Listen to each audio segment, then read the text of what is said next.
पाणी कुंड्यांना किती टाकावं? जेवढं माती जेवढी ओली होईल तेवढंच. फक्त हे वरचं एवढं ओलं होईल एवढंच टाकावं. जास्त पाणी टाकलं आणि इनकेस तुंबून जर असं ठेवलं तर त्याने झाडं लागलीच मरतात. मग जेवढं हे एवढं ओलं होईल तेवढंच टाकावं. आधी तिथे माती असते असं बोलतात, म्हणून जास्त पाणी टाकायचं नाही.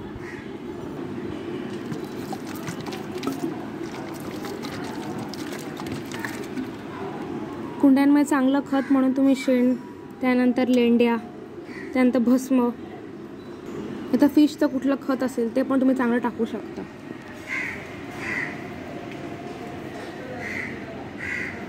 कुंडीमध्ये असून सुद्धा एवढं जाड रोपटं आलेलं आहे.